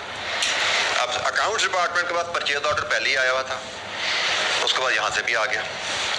अकाउंट डिपार्टमेंट के पास क्लाइंट की एक डॉक्यूमेंट, सप्लायर की डॉक्यूमेंट डिलीवरी नोट भी आ गई और सप्लायर की इनवॉइस भी आ गई। एक डॉक्यूमेंट और आगे चल के आती है, उसको भी यहाँ पे हम ले लेते हैं। स्टोर डिपार्टमेंट के पास जब गुड्स आई ना, उसने एक तो डिलीवरी नोट साइन करके, ये तो सप्लायर का था, सप्लायर को दे दिया। एक कंपनी की डॉक्यूमेंट भी बनती है, गुड रिसीट नोट, GRN जिसको कहा जाता है। ये कंपनी की डॉक्यूमेंट है कि भाई हमारी कंपनी में ये चीजें वसूल हुई, और इसके मुताबिक ये आइटम्स आपके लेजर्स में रिकॉर्ड हो जाती हैं, क्योंकि गुड्स आइटम जो भी आप वसूल करते हो उनको भी लेजर में रिकॉर्ड करते हो, जो यूज करते हो उनको भी लेजर में रिकॉर्ड करते हो, ठीक है। तो ये आप रिसीव हो जाती हैं गुड रिसीट नोट, और इसकी कॉपी भी भेजी जाती है फिर परचेज डिपार्टमेंट पर, ताकि उनके पास भी रिकॉर्ड क्लोज हो जाए कि हमने जो परचेज ऑर्डर इशू किया था उसके अगेंस्ट गुड्स डिलीवर होगी। तो परचेज डिपार्टमेंट का फॉलोअप भी खत्म हो जाए। परचेज डिपार्टमेंट भी सप्लायर से फॉलोअप कर रहा होता है। उनको जब ये डॉक्यूमेंट मिल गई, जिसका मतलब जो हमने इशू किया था ना परचेज ऑर्डर, वो नॉकआउट हो गया, उसका काम सारा हो गया। अब उसको फॉलोअप हमने नहीं करना, ठीक है, काम खत्म हो गया। और ये GRN बाधा भाई ये भी अकाउंट्स में चली जाती है, अकाउंट्स डिपार्टमेंट में। तो अकाउंट डिपार्टमेंट में पहले ही एक PO की कॉपी आई थी परचेज डिपार्टमेंट से, फिर सप्लायर से गुड्स डिलीवरी नोट आ गया, सप्लायर से इनवॉइस भी आ गई, GRN आ गया हमारे अपने स्टोर डिपार्टमेंट से भी। तो दिस इज एनफ कि अब हम पेमेंट को उसकी प्रोसेस कर सकते हैं। इसके बाद पेमेंट प्रोसेस का काम शुरू हो जाता है। तो ये जनाब एक फ्लो है किसी इदारे में मटेरियल से रिलेटेड जो प्रोसेस है, और जो कुछ डॉक्यूमेंट्स को मैंने यहाँ पे नेम लिया। Any question? और ये जरा इनकी एक कंप्रीहेंसिव लिस्ट है डॉक्यूमेंट्स के बारे में, ये नोट्स में भी ये टेबल आपके शामिल होगा। ये जो मैंने कुछ डॉक्यूमेंट्स का नाम लिया वो कुछ ज़्यादा उनके अलावा मजीद आ रही हैं। डॉक्यूमेंट्स क्या क्या यूज़ होती हैं इस प्रोसेस में, डॉक्यूमेंट बनाता कौन है, किस डिपार्टमेंट को भेजी जाती हैं, और उस डॉक्यूमेंट में इंफॉर्मेशन क्या क्या होती है। ये एक समरी है कुछ डॉक्यूमेंट्स की। फॉर एग्जाम्पल इसी प्रोसेस को जो हमने एक्सप्लेन किया, उसमें material issue requisition note, production department material issue की रिक्वेस्ट भेजता है स्टोर डिपार्टमेंट को। जो पहला प्रोसेस हमने कहा था ना, प्रोडक्शन डिपार्टमेंट स्टोर डिपार्टमेंट कहता है मटेरियल मुझे इशू किया जाए, उस डॉक्यूमेंट को कहा जाता है मटेरियल इशू रिक्वेस्ट नोट। इसमें एक चीज हमने ज़हन में रखनी है कि ये जितनी भी डॉक्यूमेंट्स होती हैं, इन तमाम डॉक्यूमेंट्स में ऑथराइजेशन या अप्रूवल का इफेक्ट जरूर शामिल होता है। तमाम डॉक्यूमेंट्स जो डिपार्टमेंट इशू करता है, उस डिपार्टमेंट के हेड के सिग्नेचर उस पर जरूर होते हैं, जो उसका मैनेजर होता है उसके सिग्नेचर जरूर होते हैं, ताकि हमें पता लग सके, रिसीविंग डिपार्टमेंट को पता लग सके कि एक प्रॉपर अथॉरिटी की तरफ से ये रिक्वेस्ट आ रही है। किसी डिपार्टमेंट के जूनियर ने ये रिक्वेस्ट नहीं भेजी, सीनियर ने भेजी है, तो सही तरीके से चेक करके भेजी गई होगी। 500 डेस्क का ऑर्डर है तो 500 डेस्क के मटेरियल मांगा है, 500 डेस्क के ऑर्डर के पीछे 700 डेस्क का मटेरियल नहीं मांग लिया होगा। तो ऑथराइजेशन बड़ी जरूरी होती है। फिर एक परचेज रिक्विजिशन फॉर्म होता है, स्टोर डिपार्टमेंट परचेज डिपार्टमेंट को इशू करता है। फिर परचेज ऑर्डर फॉर्म होता है, परचेज डिपार्टमेंट सप्लायर को देता है, अकाउंट्स को उसकी कॉपी जाती है, कॉपी स्टोर को भी जाती है। डिलीवरी नोट होता है, सप्लायर इशू करता है, ये स्टोर में भी जाता है हमारे। गुड रिसीविंग नोट होता है, स्टोर डिपार्टमेंट इशू करता है, परचेज डिपार्टमेंट को, अकाउंट्स डिपार्टमेंट को उसकी कॉपी जाती है। मटेरियल रिटर्न नोट, ये भी एक डॉक्यूमेंट्स हमारी जनरेट होती है, material return note. Production department ने मटेरियल मंगवाया था, बात का अक्सर प्रोडक्शन डिपार्टमेंट एहतियातन कोई वेस्टेज भी हो जाएगी इसलिए ज़्यादा मंगवा लेते हैं, और जब ऑर्डर पूरा हो जाता है तो जो एक्सेस मटेरियल होता है वो वापस कर देते हैं। तो प्रोडक्शन डिपार्टमेंट स्टोर डिपार्टमेंट को ये डॉक्यूमेंट इशू करता है, जी ये मटेरियल मैंने आपसे जो इस रिक्वेस्ट के अगेंस्ट मंगवाया था उसमें कुछ बच गया है, ये वापस ले लीजिए। फिर एक मटेरियल ट्रांसफर नोट भी होता है। ट्रांसफर नोट में एक प्रोडक्शन डिपार्टमेंट दूसरे प्रोडक्शन डिपार्टमेंट को मटेरियल भेजता है, कॉपी सीसी को स्टोर को कर दी जाती है। ये ट्रांसफर किया जाता है। फॉर एग्जांपल कोई मटेरियल कटिंग डिपार्टमेंट में आया था, कटिंग डिपार्टमेंट में पड़ा हुआ है, उसकी ज़रूरत असेंबली में ज़रूरत पड़ गई, तो कटिंग डिपार्टमेंट असेंबली से कहता है भाई, असेंबली डिपार्टमेंट कटिंग से कहेगा कि आपके पास ये मटेरियल पड़ा हुआ है, तो बजाय इसको मैं स्टोर से लूँ, अगर आप इस्तेमाल नहीं करें तो मुझे ट्रांसफ़र कर दीजिए। तो वो बजाय इसके स्टोर से मटेरियल नया लाया जाए, ये स्टोर में वापस जाए, फिर इधर आए, इधर से इधर शिफ्ट हो जाता है। स्टोर को बता दिया जाता है जी ये मटेरियल डिपार्टमेंट ए में गया था, ये अब डिपार्टमेंट बी में शिफ्ट हो गया, आप अपने पास रिकॉर्ड अपडेट कर लीजिए, ठीक है। तो इसको हम मटेरियल ट्रांसफर नोट कहते हैं। दीज आर फ्यू डॉक्यूमेंट्स जो हम स्टोर इन्वेंट्री सिस्टम में यूज करते हैं। अगेन टर्मिनोलॉजी इसलिए यूज की कि हमारे क्वेश्चन में किसी में ये टर्मिनोलॉजी यूज होंगी, हमारे क्वेश्चन में कभी ये टर्म लिखी होगी, कभी ये लिखा होगा, कभी ये लिखा होगा, तो हमें इनका मतलब पता होना चाहिए डॉक्यूमेंट यूज किस लिए किए जाते हैं, तभी हम स्टोरी समझ पाएंगे, कहानी समझ पाएंगे। जी एनी क्वेश्चन, कोई सवाल?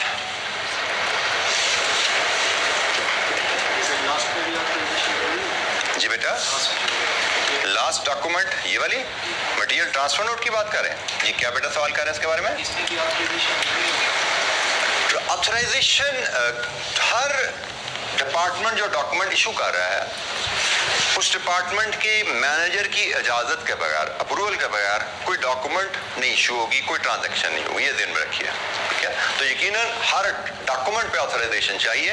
ये डॉक्यूमेंट भी इशू होगा ट्रांसफर। अब कटिंग डिपार्टमेंट असेंबली को मटेरियल भेज रहा है, तो कटिंग डिपार्टमेंट की मैनेजर की इजाजत के बगैर ये मटेरियल नहीं भेजा जाएगा, और वो मैनेजर की इजाजत उस डॉक्यूमेंट पे साइन की सूरत में अवेलेबल होनी चाहिए, क्योंकि a low level worker may not be aware of the requirements of department A से B में जानी है ना चीजें। अब A से B में क्या चीजें जानी चाहिए, low level worker may not be aware of the requirements of A, क्योंकि A से B में चीजें वही जाएंगी ना जिनकी A में जरूरत नहीं है। अब तो ए में किसकी जरूरत है, किसकी जरूरत नहीं है, किस मटेरियल की, ये शायद जो सीनियर लोग हैं उन्हीं को पता होगा ना। उन्हीं के पास ऑर्डर आते हैं, उन्हीं के पास प्रोडक्शन प्लान्स होते हैं, उन्हीं को पता है हमारे अपार्टमेंट में कल परसों किस चीज़ की जरूरत है, किसकी नहीं है, क्या एक्सेस है क्या नहीं है। तो उनके नॉलेज के बगैर चीज़ें ट्रांसफ़र नहीं की जानी चाहिए, और ये हुए हम ख्याल रखते हैं कभी ऐसे नहीं जिसका दिल चाहे जो मर्जी चीज़ यहाँ से उठा के ले जाए, इधर से उधर भेज दे। जो डिपार्टमेंटल मैनेजर्स हैं उनकी अप्रूवल के बगैर चीज़ें नहीं होंगी, क्योंकि managers they are qualified to think, to analyse things. Workers are workers, वो इतने एजुकेटेड भी नहीं होते, वो इतने उनकी इतनी वो हम कहते हैं ना फॉर साइटेडनेस भी नहीं होती, वो आगे कल की बात सोच नहीं सकते। वो तो देखते हैं ये पड़ा हुआ है ना, तो बस पड़ा हुआ है तो बस उठा के दे तो फालतू ही होगा। ये नहीं देखते आज पड़ा हुआ है तो कल इसलिए पड़ा हुआ है कि कल इस्तेमाल होना है, उनको ये पता नहीं होता। वो पता होता है सुपरवाइजर्स को, सीनियर्स को। जी एनी क्वेश्चन, कोई सवाल?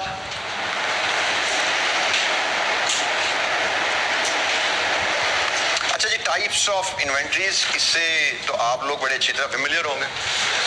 Raw material, work in process, finish goods, ये शायद मुझे पता लगा था नहीं होती आइटम आपके लिए।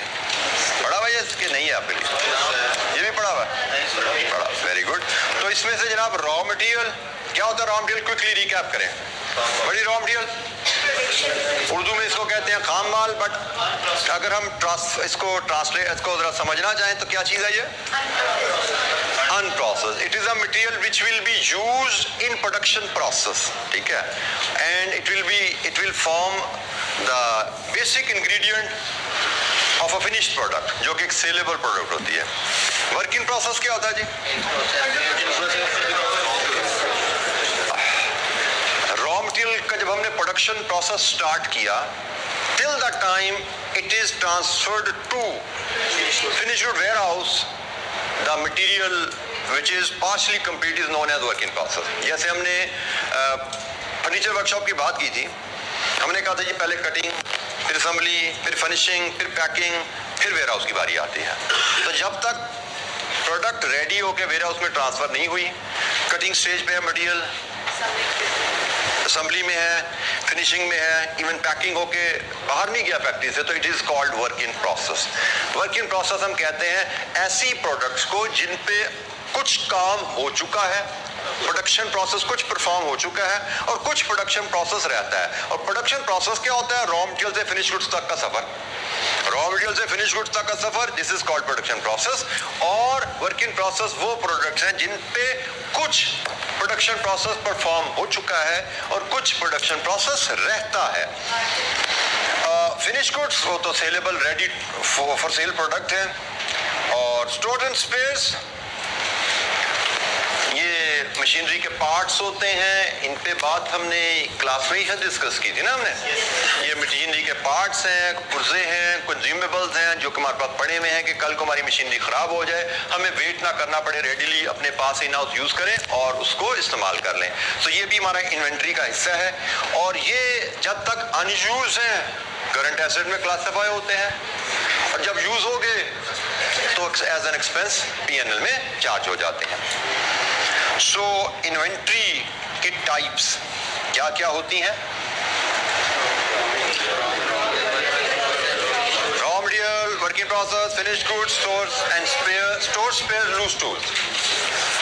अच्छा जी, अब आ जाएं. अच्छा बाय द वे एक और भी, अगर हम स्टेटमेंट ऑफ फाइनेंशियल पोजीशन का फेस अगर आपने देखा हो, फेस हम कहते हैं स्टेटमेंट ऑफ फाइनेंशियल पोजीशन का जो फॉर्मेट है उसको फेस कहते हैं. फिर उसके नीचे नोट्स होते हैं, पता ना आपको. तो आपकी स्टेटमेंट ऑफ फाइनेंशियल पोजीशन के फेस पे एक, दो और ये 3 आइटम, इनको सम करके दिखाया जाता है. इनको सम करके एक हेडिंग दी जाती है. वो हेडिंग होती है नॉर्मली स्टॉक इन ट्रेड. ये तीनों आइटम को सम करके फेस पे दिखाया जाता है और फेस पे साथ आगे लिखा होगा से नोट नंबर 6.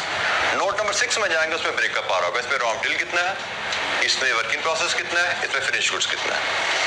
और stores and spares, stores, spares and loose tools, ये भी फेस पे नॉर्मली एज इट इज नजर आता है. तो इन्वेंट्री में हमारे पास टोटल 4 मेजर कैटेगरीज होती हैं. 3 कैटेगरीज को हम कलेक्टिवली स्टॉक इन ट्रेड कहते हैं और एक item store spare and loose tools, ये ऐसे ही प्रेजेंट की जाती है स्टेटमेंट ऑफ फाइनेंशियल पोजीशन पे. तो हमारी बैलेंस शीट के फेस पे इसका कोई नोट नहीं दिया जाएगा क्योंकि इसका ब्रेकअप डिटेल अक्सर अवेलेबल नहीं होती. हो भी सकती है कि भाई इसके ब्रेकअप में जहाँ स्टोर्स कितने हैं, स्पेस कितने हैं, लूज टूल्स कितने हैं, ब्रेकअप हो भी सकता है इसका. सिर्फ नोट नंबर 7 में ये भी हो सकता है कि स्टोर्स कितने हैं, स्पेस कितने हैं, लूज टूल्स कितने हैं. लेकिन इसके ब्रेकअप में raw material, work in process और फिनिश गुड्स की वैल्यू दी जाती है. टोटल 100 रुपए का अगर स्टॉक इन ट्रेड है तो रॉ मटेरियल कितना, वर्क इन प्रोसेस कितना, फिनिश गुड्स कितना. तो ये जनाब हमारी टाइप्स ऑफ इन्वेंट्रीज की थोड़ी सी बात होगी. कोई सवाल यहाँ पे जी? किसी बच्चे के ज़हन में कोई सवाल? अच्छा जी, अब आते हैं मेन जो हमारा चैप्टर है वैल्यूएशन ऑफ इन्वेंट्री के ऊपर. चैप्टर का नाम भी तो हमने बैकग्राउंड डिस्कस किया था. तो अब हम आते हैं जो मेजर हमारे चैप्टर की टॉपिक है, valuation of inventory. Inventory valuation की ज़रूरत हमें क्यों पेश आती है? हमें फाइनेंशियल रिपोर्टिंग में भी इन्वेंट्री वैल्यूएशन की ज़रूरत है, हमें कॉस्टिंग में भी, कॉस्ट अकाउंटिंग में भी इन्वेंट्री वैल्यूएशन की ज़रूरत है. फाइनेंशियल रिपोर्टिंग में इन्वेंट्री वेरिएशन, आपने फाइनेंशियल स्टेटमेंट बनानी सीखी, तो फाइनेंशियल स्टेटमेंट्स में inventory valuation, value of inventory कहाँ कहाँ यूज होती है, कौन बताएगा जी? फाइनेंशियल स्टेटमेंट में profit loss, statement of financial position में किस किस कंपोनेंट में या किस किस वैल्यू की कंप्यूटेशन में हमें इन्वेंट्री की वैल्यू की जरूरत पड़ती है?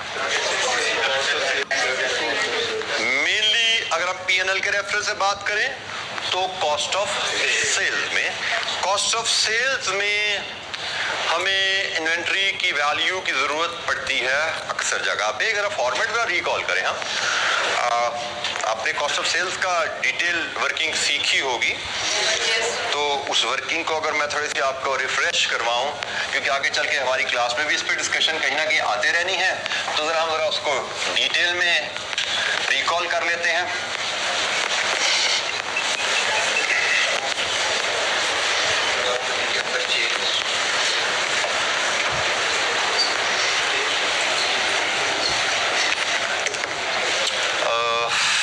कहाँ से शुरू होता है? Opening stock. कौन सा ओपनिंग स्टॉक? हम बात कर रहे हैं कॉस्ट ऑफ सेल्स की प्रेजेंटेशन कैसे कैलकुलेशन की जाती है। कौन सा ओपनिंग स्टॉक भाई? किसका ओपनिंग स्टॉक? इन्वेंट्री। कौन सी इन्वेंट्री? तो मतलब आता नहीं है आप लोगों को सही तरह सबको। सबसे पहले कहानी शुरू होती है ओपनिंग स्टॉक से ही, लेकिन ओपनिंग स्टॉक किस इन्वेंट्री का भाई? रॉ मटेरियल का। रॉ मटेरियल का ओपनिंग स्टॉक।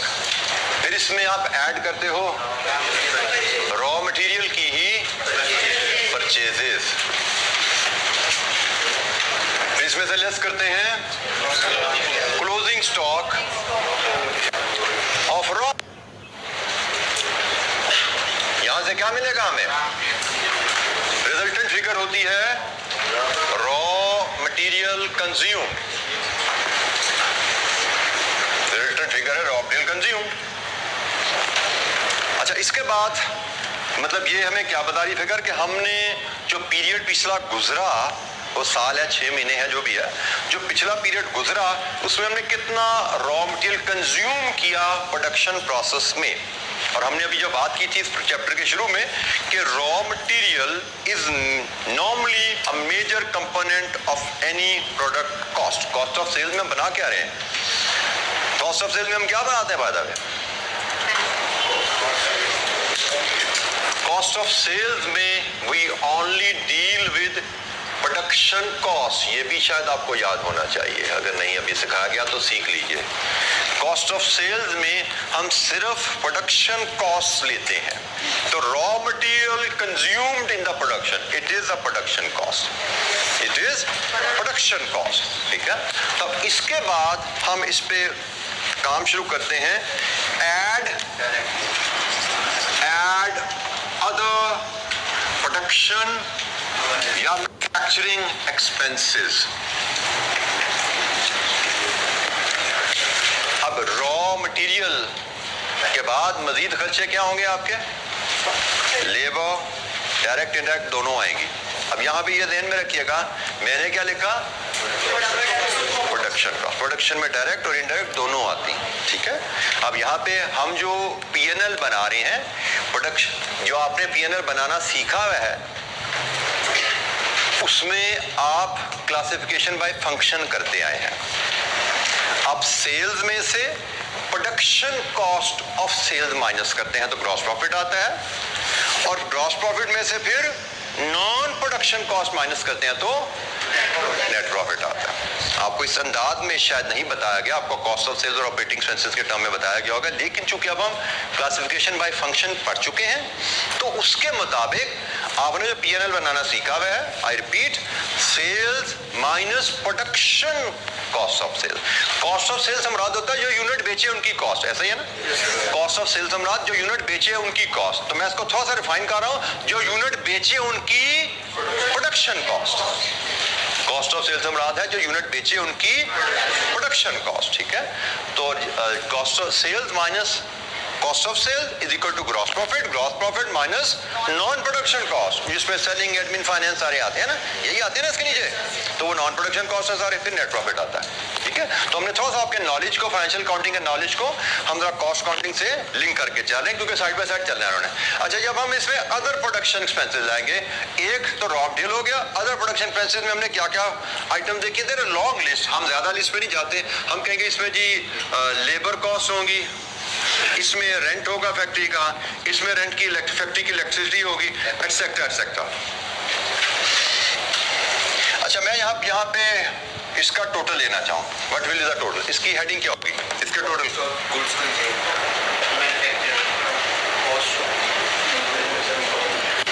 ये मटेरियल कंज्यूम्ड है और ये अदर एक्सपेंसेस हैं, collectively they are called production cost incurred. इस पीरियड की मैन्युफैक्चरिंग कॉस्ट या मैन्युफैक्चरिंग एक्सपेंसेस या प्रोडक्शन एक्सपेंसेस है, ये आपके टोटल मैन्युफैक्चरिंग या प्रोडक्शन एक्सपेंसेस हैं या कॉस्ट हैं, कि भाई हमारा पिछले साल में टोटल प्रोडक्शन एक्सपेंसेस की मद में खर्चा कितना हुआ। ठीक है, हमने पिछले साल में टोटल मटेरियल कितना कंज्यूम किया और पिछले साल में इन सारे खर्चों को डाल दो, टोटल प्रोडक्शन खर्चा हमारा हुआ कितना, ये टोटल प्रोडक्शन कॉस्ट हमारा खर्चा कितना हुआ, ये वो आ गया। इसके बाद क्या होता है, next step opening working process, add opening stock, work in process का WIP से एब्रीवेट कर रहा हूं, less closing stock work in process का, तो इसकी रिजल्टेंट फिगर क्या होती है जी, इसका जो टोटल होता है उसको क्या कहते हैं, goods under production for year, और भी कुछ लगा दे साथ, for the month as at फलाना जी, क्या होता है ये इसका टोटल, कौन बताएगा, कॉस्ट ऑफ गुड्स मैन्युफैक्चर्ड या कॉस्ट ऑफ गुड्स प्रोड्यूस, कि हमने जो ड्यूरिंग द ये चीजें बनाई, जो ड्यूरिंग द ये चीजें बनाई उनकी cost, cost of goods produced या मैन्युफैक्चर्ड एक ही बात है, कॉस्ट ऑफ गुड्स प्रोड्यूस्ड या मैन्युफैक्चर्ड। यहां पे हमने बात की पूरे साल में खर्चा कितना किया प्रोडक्शन के हेड में, तो ये तो ड्यूरिंग द ईयर खर्चा किया, ये खर्चा पिछले साल हुआ था, ओपनिंग वर्किंग प्रोसेस क्या है, ये भी प्रोडक्शन का खर्चा ही है ना, पिछले साल हुआ था। ठीक है, ये भी प्रोडक्शन का खर्चा जो इसी में से निकला हुआ है, तो हमने कहा जी ये हमने ड्यूरिंग द ईयर खर्चा किया, इसमें वर्क इन प्रोसेस की एडजस्टमेंट डाल दो, तो ये उन प्रोडक्ट्स की कॉस्ट है जो हमने बनाई, कंप्लीट कर दी, ये तो थी जो पार्शली कंप्लीट थी, ये उन प्रोडक्ट का खर्चा जो हमने कंप्लीट कर दी, और फिर इसमें हम ऐड करते हैं opening stock of finish goods, मैं FG से एब्रीवेट कर रहा हूं, और लेस करते हैं closing stock of finish goods,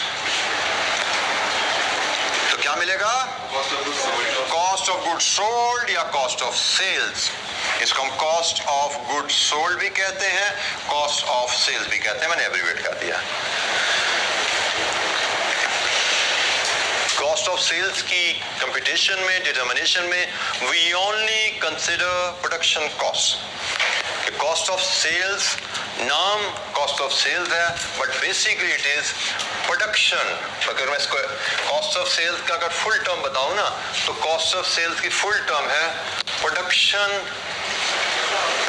cost of units sold, ये है कॉस्ट ऑफ सेल्स का meaning, cost of goods sold का meaning, production cost of units sold during a period, जो हमने बेचे हैं उनकी प्रोडक्शन कॉस्ट क्या, ठीक है जी। और ये इसका एक स्पेसिमन है जो आपने अपनी अर्लियर नॉलेज में I2B में, I2A में, इंट्रोडक्शन टू अकाउंटिंग में सीखा हुआ आपने जी। एनी क्वेश्चन, किसी बच्चे के ज़हन में किसी टर्म पे कोई चीज़ समझ ना आई हो, पूछिए, किसी पॉइंट पे एक्सप्लेनेशन चाहिए आपको, या आपकी किसी प्रायर लर्निंग से मिसमैच आ रहा है, जरूर पूछिएगा, क्योंकि हमने यहाँ पे दो सब्जेक्ट्स को हम कनेक्ट कर रहे हैं आहिस्ता आहिस्ता, क्योंकि हम जब कॉस्ट काउंटिंग की बात कर रहे हैं तो फाइनेंशियल अकाउंटिंग का इनएविटेबली कहीं ना कहीं जिक्र आता रहेगा हमारे साथ, क्योंकि ये भी पैरेलल अकाउंटिंग है, डेबिट क्रेडिट यहाँ पे भी आएगा, फाइनेंशियल अकाउंटिंग में भी आपने डेबिट क्रेडिट पढ़ा हुआ है। चूंकि बिजनेस की ही बात हो रही है तो ट्रांजेक्शन और टर्म्स काफी हद तक कॉमन रहेंगी। जी एनी क्वेश्चन? जी बेटा। Add opening stock finish goods बेटा, फिनिश गुड्स, और ये less closing stock finish goods, opening stock of finish goods, closing stock of finish goods, मैंने एब्रीवेट कर दिया फिनिश गुड्स एफजी से, वर्क इन प्रोसेस का WIP से।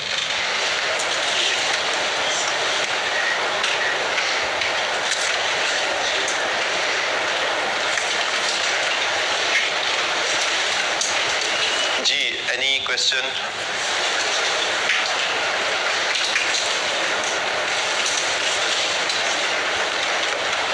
अच्छा जी, अब हम बात हमारी शुरू कहाँ से हुई थी कि इन्वेंट्री वैल्यूएशन की में जरूरत कहाँ पेश आती है। तो इन्वेंट्री वैल्यूएशन की में जरूरत पेश आ रही है कहाँ हमें यहाँ पे इन्वेंट्री वैल्यूएशन की जरूरत पेश आ रही है opening stock of raw material, closing stock of raw material, opening stock of work in process, closing stock of work in process, opening stock of finish good, closing stock of finish good. हमें ये सारी values जो हैं, ये सारी values जो है यहाँ पे चाहिए, ये इन्वेंट्री वैल्यूज हैं। ओपनिंग स्टॉक की वैल्यू क्या है, क्लोजिंग स्टॉक की वैल्यू क्या है, ठीक है, ये वैल्यूज हमारे पास अवेलेबल होंगी ओपनिंग क्लोजिंग स्टॉक की।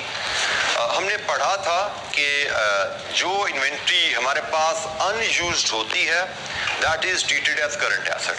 यही वैल्यूज हमारे पास जो यहाँ पे स्टेटमेंट में नजर आ रही हैं, यही वैल्यूज हमारी स्टेटमेंट ऑफ फाइनेंशियल पोजीशन में एज करंट एसेट रिफ्लेक्ट होती है ना। जो यहाँ पे रॉ मटेरियल का क्लोजिंग स्टॉक नजर आ रहा है, यही बैलेंस शीट में जा रहा है ना हमारी। जो यहाँ पे वर्किंग प्रोसेस नजर आ रहा है, ये स्टेटमेंट ऑफ फाइनेंशियल पोजीशन में जा रहा है स्टॉक एंड ट्रेड में। जो ये फिनिश गुड्स है क्लोजिंग, यही स्टेटमेंट ऑफ फाइनेंशियल पोजीशन में है, और जो ओपनिंग है ये पिछले साल की स्टेटमेंट ऑफ फाइनेंशियल पोजीशन में था, ठीक है। तो हमारे पास हमारी स्टेटमेंट ऑफ फाइनेंशियल पोजीशन में या P&L में कॉस्ट ऑफ सेल्स के नोट में क्या वैल्यूज रिफ्लेक्ट होनी चाहिए स्टॉक्स की, raw material, work in process, finish goods की, हमें वैल्यूएशन की जरूरत वहां पे पड़ेगी। हमें वैल्यूएशन की जरूरत कॉस्टिंग में भी आती है, कॉस्टिंग में इसका यूज डबल हो जाता है। कॉस्टिंग में वैल्यूएशन का यूज डबल इसलिए होता है कि कॉस्टिंग में हमें सिर्फ इन्वेंट्री इन हैंड की वैल्यू नहीं चाहिए होती, हम जैसे जैसे इन्वेंट्री कंज्यूम्ड करते हैं। फाइनेंशियल अकाउंटिंग में इन्वेंट्री जब हम कंज्यूम कर रहे हैं ना, तो आपने उसकी रिकॉर्डिंग का जिक्र शायद वहां पे फाइनेंशियल अकाउंटिंग में नहीं सीखा हुआ, लेकिन कॉस्ट अकाउंटिंग में अगर आपको याद हो तो मैंने क्या कहा था कि हमने फर्स्ट वीक से जुलाई के हफ्ते में हमें जो 50 डेस्क का ऑर्डर मिला कंपनी ए का, वो जो हमने 50 डेस्क बनाए थे उन 50 डेस्क की कॉस्ट क्या आई, तो उसके लिए हमें देखना पड़ेगा ना उन 50 डेस्क में जो लकड़ी यूज हुई उसकी वैल्यू क्या थी, उन 50 डेस्क में जो कपड़ा यूज हुआ उसकी वैल्यू क्या थी। तो फाइनेंशियल अकाउंटिंग में आपने सिर्फ सीखा है क्लोजिंग स्टॉक को वैल्यू करना, लेकिन कॉस्ट अकाउंटिंग में क्लोजिंग स्टॉक की वैल्यू बाद में आती है, उससे पहले आ जाती है जो स्टॉक कंज्यूम हो रहा है उसकी वैल्यू, ठीक है। जिससे अगेन आपने मुझे जो बताया, जो आपने पढ़ा हुआ है, उससे मुझे पता लगा आपको इससे भी तारुफ थोड़ा है। जो इन्वेंट्री कंज्यूम हुई उसकी वैल्यू कहाँ सीखी थी आपने ये? इन्वेंट्री वैल्यूएशन के किस टॉपिक में? परपेचुअल इन्वेंट्री का टर्म बोला था किसी ने भी आपने। तो परपेचुअल इन्वेंट्री क्या होती है कि जैसे जैसे इन्वेंट्री यूज होती है साथ साथ रिकॉर्ड होती है कि कितनी वैल्यू की इन्वेंट्री यूज होगी। तो वही चीज हमें यहाँ पे दोबारा आपके सामने लेके आनी है। तो बहरहाल वहाँ पे आपने सिर्फ उससे इतना तारुफ लिया था, उसका इस्तेमाल बहुत ज्यादा नहीं सीखा था, लेकिन यहाँ पे उसका बाकायदा इस्तेमाल होगा, क्योंकि जो इन्वेंट्री यूज होती है वो प्रोडक्ट कॉस्ट में जाके ऐड होती है, वहाँ पे उसकी रिकॉर्डिंग देखी जाती है। तो बहरहाल हमने कहा जी इन्वेंट्री वैल्यूएशन एक इंपॉर्टेंट एरिया है। हमें फाइनेंशियल रिपोर्टिंग में भी इसकी जरूरत पड़ती है, फाइनेंशियल स्टेटमेंट बनाने के लिए। हमें कॉस्ट अकाउंटिंग में भी इसकी जरूरत पड़ती है, कॉस्ट ऑफ अ प्रोडक्ट जानने के लिए। तो जनाब अब हम चलते हैं फाइनेंशियल इन्वेंट्री वैल्यूएशन की तरफ, क्योंकि बहुत अहम चीज है।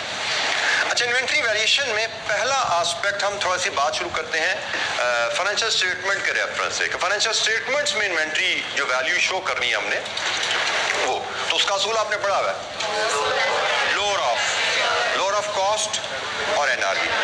हमने इसमें पढ़ा हुआ है कि फाइनेंशियल स्टेटमेंट में जो वैल्यूज जाती हैं, जो फाइनेंशियल स्टेटमेंट में इधर पीएनएल में यूज होनी है, या यही वैल्यूज या कि हमारी स्टेटमेंट फाइनेंशियल पोजीशन में रिफ्लेक्ट होनी है, ये वैल्यू मेजर की जाएंगी इस प्रिंसिपल के तहत, लोअर ऑफ कॉस्ट और एनआरवी, नेट रियलाइजेबल वैल्यू। अच्छा, अब इसमें कॉस्ट क्या होती है और एनआरवी क्या होती है, जरा इसको हम जरा डिफाइन कर लें।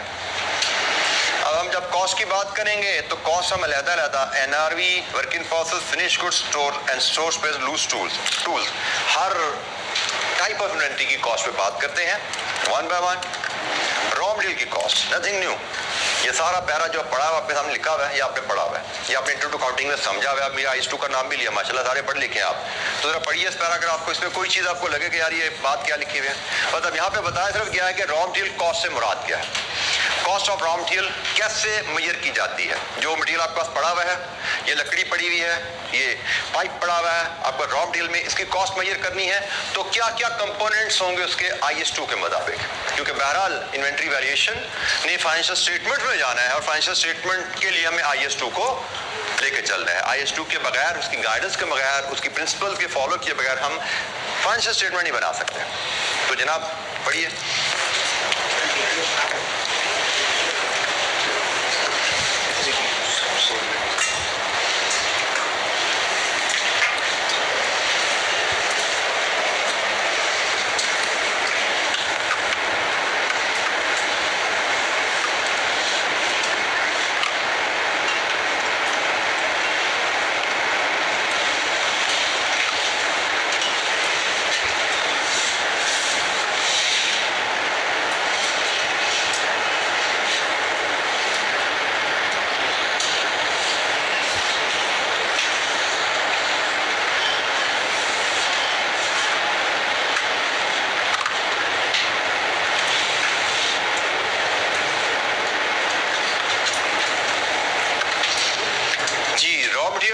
कॉस्ट से क्या मुराद है, वर्क इन प्रोसेस की कॉस्ट से क्या मुराद है, cost of raw material consumed जो पर आपको बताया गया, प्लस उस पर जितना काम हो गया। फॉर एग्जाम्पल आपके पास अगर रॉ मटेरियल स्टोर में पड़ा हुआ है तो उसमें उसकी कॉस्ट सिर्फ यही है कि जो हमने सप्लायर को कीमत दी, ड्यूटीज पे कर दी, कैरेज इनवर्ड हो गया, कोई डिस्काउंट है तो लेस कर दो, सिर्फ उसकी कॉस्ट इतनी है। लकड़ी की कॉस्ट क्या है, यहाँ से कैलकुलेट हो सकती है। लेकिन जब वो लकड़ी इशू होके प्रोडक्शन फैक्ट्री में आ गई तो अब उस लकड़ी पे काम शुरू हो गया। जैसे पहले सबसे स्टेप उसका होगा कटिंग। अब वही लकड़ी का जब आपने 10 टुकड़े कर दिए डिजाइन के मुताबिक, तो 10 टुकड़े करने में उसमें लेबर का टाइम भी लग गया, आपने लेबर को पेमेंट की, आपकी मशीन्स भी इस्तेमाल होगी, आपकी बिजली भी इस्तेमाल होगी, आपके हम कहते हैं मैन्युफैक्चरिंग या प्रोडक्शन एक्सपेंसेस मजीद लगने शुरू हो गए उसके ऊपर। तो अब आपसे पूछे भाई वो जो लकड़ी जो साबित पड़ी हुई थी उसकी कीमत क्या है, तो इस असूल के तहत। कोई आपसे पूछे भाई अब ये लकड़ी कटिंग डिपार्टमेंट में पड़ी हुई है, इसके 10 टुकड़े हो गए हैं, उसकी कीमत, तो 10 टुकड़ों की कीमत कॉस्ट ज्यादा हो चुकी है क्योंकि उस लकड़ी को काटने में लेबर, मशीनरी, बिजली, मजीद खर्चा लग गया कंपनी का। तो वर्क इन प्रोसेस में ये कॉस्ट ऐड होती जाती हैं। अगर वो कटिंग में है तो भी वर्क इन प्रोसेस है, वो असेंबली में पहुंच गई स्टिल वर्क इन प्रोसेस है, लेकिन असेंबली में मजीद खर्चा लगना शुरू हो गया, वेल्डिंग भी होनी शुरू हो गई है, स्क्रूज भी लगने शुरू हो गए, जुड़ने शुरू हो गए, शेप अप हो गया, मजीद लेबर लग गई, मजीद टाइम लग गया, मजीद मशीनरी इस्तेमाल होगी, उसकी कॉस्ट बढ़ती जा रही है, उसमें मजीद खर्चा लगता जा रहा है। फिनिशिंग में चले गए, मजीद खर्चा, पेंट लगना शुरू हो गया, पॉलिश होना शुरू होगी, ठीक है, सो नीट एंड क्लीन होनी शुरू होगी चीजें, मजीद खर्चा लगता जा रहा है। सो रॉ मटेरियल पे स्टेज वाइज प्रोडक्शन प्रोसेस से गुजरते जाए, खर्चा हर स्टेज पे आ रहा है। अब जिस स्टेज तक काम हुआ है उस स्टेज तक खर्चा लगा, जैसे स्टेज में वह काम आगे चलता जाएगा खर्चा बढ़ता जाएगा, और जब प्रोडक्ट कंप्लीट होगी इसका मतलब मैन्युफैक्चरिंग एक्सपेंसेस सारे लग गए हैं, अब हमारी रॉ मटेरियल जो है वो फिनिश गुड में कन्वर्ट होगी है, ठीक है। तो वर्क इन प्रोसेस में क्या है, cost of raw material plus direct material, direct labour cost and production overhead cost incurred to the extent of work done. Finish goods क्या है? Cost of raw material as determined above plus direct labour and production expenses in converting the raw material into finish goods. On stores and spare ये exactly वैसे ही जैसे ये calculate की, क्योंकि ये भी तो खरीदते हैं और इस्तेमाल होते हैं, इन पे कोई काम थोड़ी होता है। तो इसकी कॉस्ट भी निकालनी हो, जैसे रॉ मटेरियल की कॉस्ट निकाली ऐसे ही निकलती है। तो कॉस्ट से क्या मुराद? अच्छा, ये प्रिंसिपल आपको बेसिक अंदाज में आप कह लीजिए सिर्फ लिंक किया गया आपकी अकाउंटिंग से। ये प्रिंसिपल बहुत ज़्यादा डिटेल में हमारे यहाँ पे अप्लाई नहीं होते इन पे। जैसे मुझे लगता है कि आपसे ये वाला इस तरह का सवाल आपको शायद इंट्रो टू काउंटिंग में शायद आए हों, शायद R1 में आप पढ़े लेंथी सवाल आपको आए, बट हमारा सवाल इस तरह के नहीं आने। ये सिर्फ आपको रिमाइंड करवाया गया है कि भाई असूल आपने पढ़े हुए हैं, इनको भूलना नहीं है, साथ लेकर चलिए। इनकी कोई 1 नंबर, आधे नंबर, 2 नंबर की एप्लीकेशन कहीं आ सकती है। शायद I2B में 5-5, 6-6 के 2-2, 3-3, 4 नंबर के सवाल आए हों, यहाँ पे 1-1.5 नंबर से ज़्यादा इनकी एप्लीकेशन नहीं आएगी। सिर्फ आपको रिमाइंड करवाए जा रहे हैं असूल। NRV क्या होती है? कॉस्ट ऑफ रॉ मटेरियल तो हमने देख लिया, cost of work in process देख ली, कॉस्ट ऑफ फिनिश गुड्स देख ली। NRV ऑफ रॉ मटेरियल क्या है? NRV ऑफ फिनिश गुड्स क्या है? What is net realisable value? जी बेटा। Cost to sell less cost to complete, cost of sale. तो बात समझ नहीं आई, कोई और बचा एफर्ट करे कुछ? कॉस्ट टू सेल, ये थोड़ी सी निस्बतन बेहतर एक्सप्रेशन है। Sale value minus cost to complete that sale. NRV of any item से मुराद है कि भाई वो आइटम को बेच के पैसे जेब में कितने आएंगे। इन सिंपल टर्म कि भाई एक आइटम पड़ी है, इसकी NRV से मुराद है इस आइटम को बेच के जेब में कितना पैसा आएगा। फॉर एग्जांपल मैं कुछ उसको बेच रहे हैं तो भाई मार्केट से पता किया प्राइस, जी मार्केट में प्राइस है 1000 रुपया। अच्छा 1000 रुपये की बिकती है, लेकिन कस्टमर कह रहा है मेरे अड्डे पे पहुंचाओ, और कस्टमर कह रहा है इसको प्लास्टिक के थैले में डाल के लेके आना। इसका मतलब प्लास्टिक में थैले में डालूंगा 10 रुपये इसके लग गए, अड्डे पे लेके जाऊंगा 100 रुपये किराया लग गया, 110 रुपये खर्चा लग जाना, फिर मिलेगा 1000। तो जेब में कितने आए? 890। 1000 माइनस 110, ठीक है। So sale value minus cost to complete the sale, कि वो सेल को कंप्लीट करने के लिए, सेल वैल्यू कमाने के लिए मुझे खर्चा कितना करना पड़ेगा, that is called NRV। Normally NRV of a product will be higher. Normally NRV of a product will be higher unless that product is damaged or obsolete. Obsolete हम कहते हैं out of date, out of fashion, या कोई expired item, उसको हम obsolete कहते हैं। तो normally एक product जो रेडी है, हमारी फिनिश गुड रेडी है, उसकी NRV ज्यादा ही होती है कॉस्ट से। अनलेस वो डैमेज होगी तो उसकी NRV कॉस्ट से कम आएगी, या वो ऑब्सलीट होगी तो उसकी NRV कॉस्ट से कम आती है। जी, एनी क्वेश्चन? NRV से क्या मुराद है? कॉस्ट क्या है? NRV क्या है? Any question? कोई सवाल?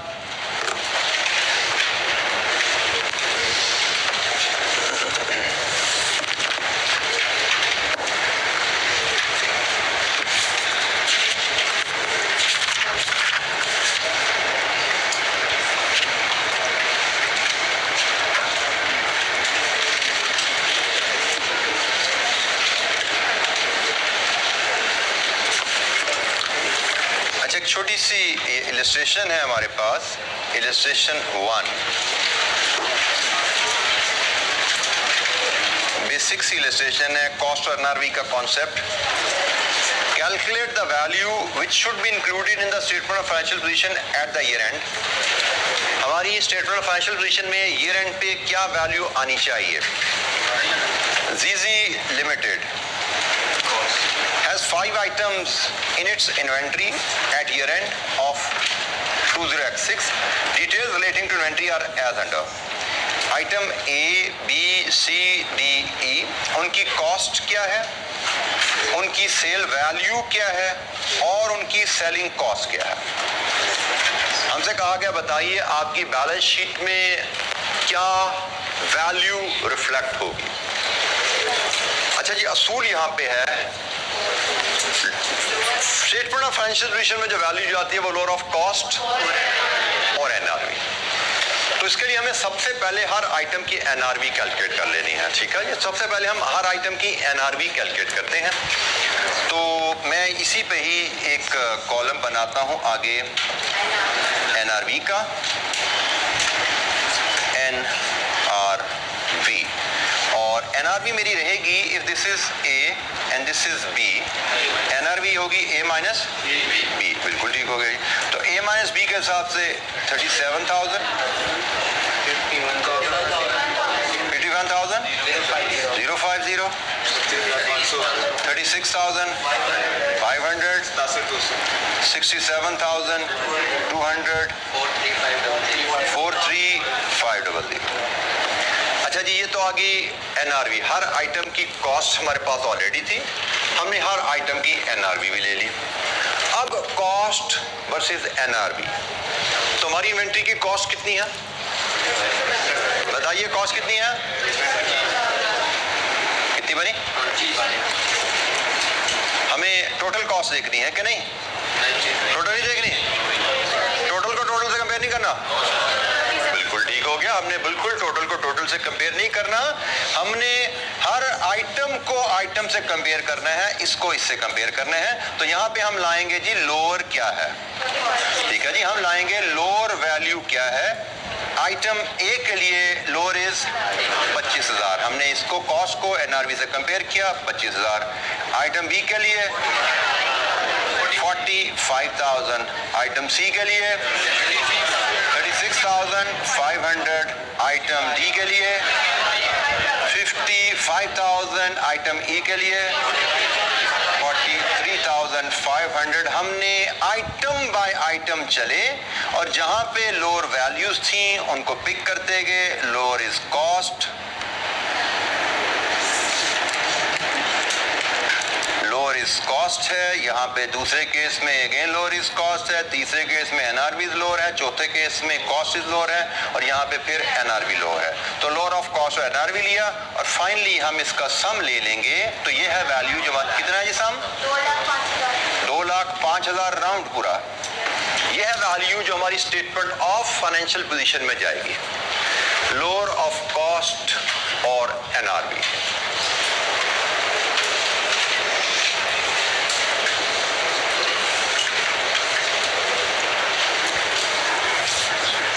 एक छोटी सी 1 मिनट की सोशल सर्विस की बात।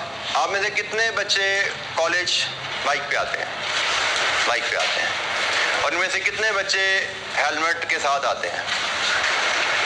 तो काफ़ी बच्चे हेलमेट के बगैर आते हैं। बेटा, एक हमारा अनफॉर्चुनेटली कानून भी है कि bike rider should wear helmet. असूलन पूरी दुनिया का असूल है कि everyone on the bike should wear helmet. हमारे लोग पहले तो हेलमेट पहनते नहीं, कोई जहमत कर भी ले तो अगला पहन लेता, पिछला नहीं पहनता, जैसे पिछले का सर लोहे का मड़ा गिरेगा तो उसको चोट नहीं लगेगी। तो पहली बात असूल है, हर बंदे के सर पे बाइक राइडर के पास हेलमेट होना चाहिए। दूसरी बात, हेलमेट बांधने का तरीका उसका भी असूल है कि हेलमेट को क्लिप इन होना चाहिए ताकि खुदा न खास्ता आप गिरे तो हेलमेट आपके सर से उतर ना जाए। अक्सर लोगों ने हेलमेट मेजॉरिटी पहनती नहीं है, कुछ लोग पहनते हैं तो ऊपर रखा हुआ है, नीचे से क्लिप नहीं किया हुआ, जैसे वो गिरे खुदा न खास्ता सबसे पहले हेलमेट उड़ के जाता है आपका और सर आपका फिर जमीन पे लगता है। और ये आप लोगों को अंदाजा नहीं, तो मैं इसे जिक्र क्यों कर रहा हूँ कि मेरे रिसेंटली मेरा एक ड्राइवर है, उस ड्राइवर की फैमिली में एक बड़ी यंग डेथ हुई इस वजह से कि अभी गालबन महीना डेढ़ पहले उसकी सिस्टर की शादी हुई थी, उसका बहनोई जो शादी के मेरे ख्याल में विद इन डेज बेचारे का एक्सीडेंट हुआ और काफ़ी अर्सा हॉस्पिटल में रहने के बाद बेचारा वो रात कल खबर आई फोत हो गया। द ओनली रीज़न, ज़िंदगी मौत अल्लाह के हाथ, लेकिन एहतियात करना हमारा फर्ज है। The only reason, non reason जो हमें दुनियावी वजह पता है, उसने हेलमेट नहीं पहना हुआ था। He had serious head injury. और आप अनफॉर्चुनेटली इतने फेमिलियर नहीं होते, लेकिन कभी आपका इत्तेफाक हो जनरल हॉस्पिटल जाइए, वहाँ पे लाहौर का ना जनरल हॉस्पिटल एक मेजर हॉस्पिटल है जो हेड इंजरी का हॉस्पिटल है। आप उधर सिर्फ आधा घंटा गुजारिए, आधे घंटे में आप देखेंगे कितने ज़्यादा बाइक एक्सीडेंट के केसेस वहाँ पे आते हैं और उनकी मेजर कॉज क्या होती है? हेड इंजरी, हेलमेट नहीं था, हेड इंजरी, हेलमेट नहीं था। ठीक है, तो मेक श्योर बेटा ये कानून आपकी हिफाजत के लिए बनाया जाता है और आपकी जान की हिफाजत फ़र्ज है आपके ऊपर भी। और मुझे लगता है कि हेलमेट पहनना बाइक पे बहुत ही ज़रूरी है और उसके बगैर सफ़र करना एक तरह का आप समझ लीजिए कि वो एक सुसाइडल अटैम्प्ट है। बाइक पे सफर हेलमेट के बगैर करना, it's an attempt to suicide, और every rider on the bike should be wearing helmet. तो काइंडली अपने लिए, अपनी सेहत के लिए, अपने वालिदैन की खुशियों के लिए इस चीज़ का ख्याल किया कि जिसको कैजुअली ना लिया करें। यू नेवर नो कि कब किसका सख्ती आनी हो, आजमाइश आनी हो, आ जाए। मतलब हम कहते हैं ना जितनी ज़िंदगी है भाई, जितनी ज़िंदगी है वो तो अल्लाह ताला ने रूल ज़रूर लिखी है, लेकिन ज़िंदगी कैसी गुजरनी है ये भी तो देखिए ना। ज़िंदगी माजूरी की गुजरे, खुदा ना खास्ता। आई नो समवन, एक और बच्चा, अब बच्चा तो खैर नहीं, वो माजूर हो गया इस वजह से ज़िंदगी भर के लिए। उसके माँ बाप उसका ख्याल रखते हैं, 45 साल का हो चुका है, लेकिन वो चलता है ऐसा। जब एक्सीडेंट हुआ था तब 30-32 साल का था। उस वक़्त से 6 महीने बेड पे रहा, फिर अब चलता है तो ऐसे जैसे 80 साल का बुजुर्ग है। उसकी फिजिकल हालत इतनी ख़राब हो चुकी है, डिटीरिएट हो चुकी है। Is not living a normal life, mentally disturb हो चुका है वो, क्योंकि वो नॉर्मल लाइफ नहीं गुजारा।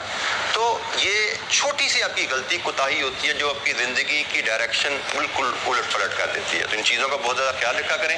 तो इंशाल्लाह कल मिलेंगे, डिस्कशन को आगे लेके चलेंगे। थैंक यू, अस्सलाम वालेकुम।